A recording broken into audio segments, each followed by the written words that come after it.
How did we end up here? I like to think it's someone else's fault, but did I play a part in this? I disagreed with what was happening. I told people I disagreed, but did I ever resist in a meaningful way? Did I take action? Did I risk something important to stand for the truth? Did I sacrifice for the cause of liberty? I've had some time to reflect on this, and I realize I did play a part. I am to blame in many ways. One way I participated in the collapse was through having heroes and idols. I put certain people on pedestals. Some were good people, some were complete charlatans and liars. Either way, I surrendered some of my own potential, my own sovereignty, in order to feel safely hemmed in by cultural parents. I placed too much trust in these people. I allowed them to think for me. I allowed them to interpret the world for me.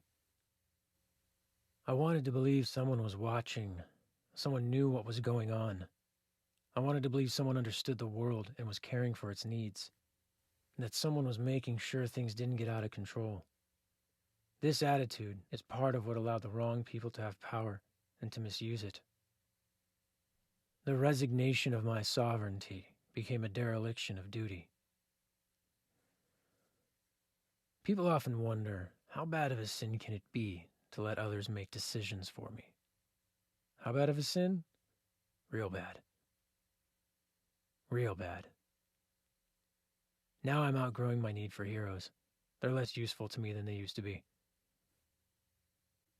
As I become more aware of who I am, as I experience more life, those I used to look up to, I now find myself looking over at.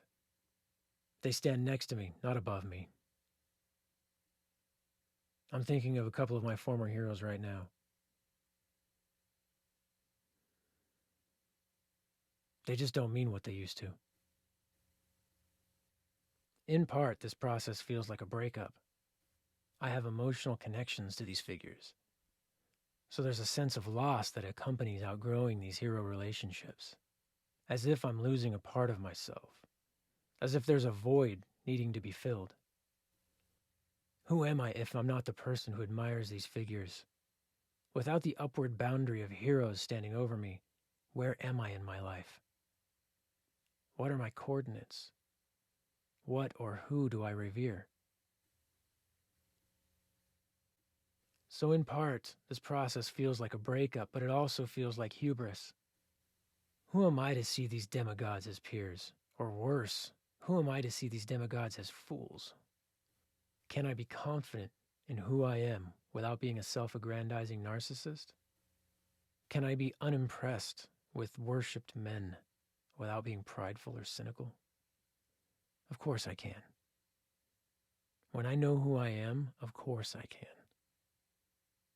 I can confidently turn away from hero worship with no hard feelings. After all, they didn't force it upon me. I chose to relate to them in that way. I can dispassionately view these men without judging them.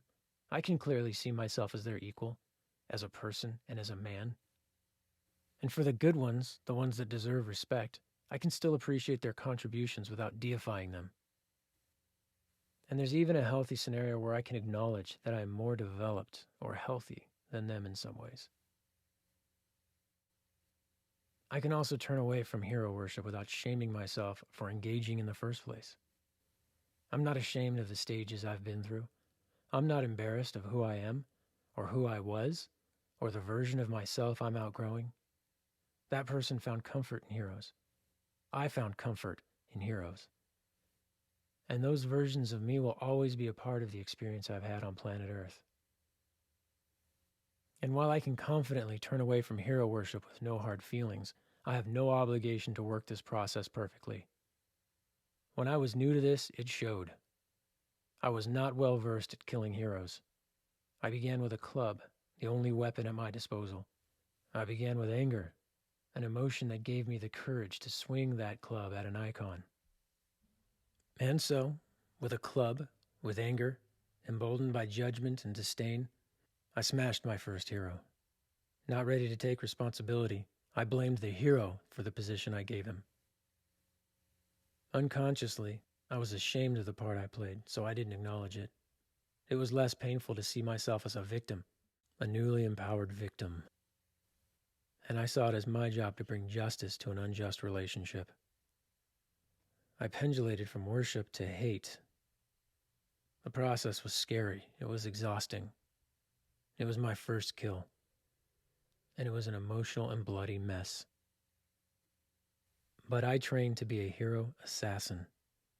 Through experience, I learned to quietly creep into an area of my own life, to find an idolized version of a person. I acknowledge the position I've given them without shame or self-judgment. Without malice or fear, I gently move toward the idol. I am not afraid of the void I'm about to create. I know now that it is I who will fill the space that's left behind. Arriving at my target, I neutralize the idol using only the force necessary.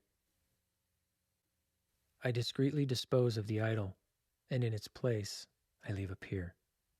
A peer that resembles the idol in many ways, but our relationship is very different. Then I quietly depart without making a scene. There is no bloody mess to clean up. I go home and rest well. I don't need a lot of recovery time. I wake knowing I've lost a hero and gained a peer. And I, as a man, am more whole, more healthy, and more substantial. The hero I just assassinated was an answer. I now have a question in its place. Holding that question with an open hand, I will become the answer.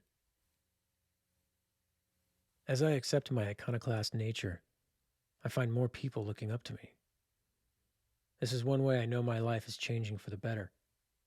And while this is a good sign I'm growing, I'll remember to encourage others to kill the hero version of me someday. When the time is right, they will learn to look over at me, not up to me. But they don't need to hate me or deride me in order to do this. I will train the next generation of hero assassins, and I will encourage them to make a golden likeness of me their first target.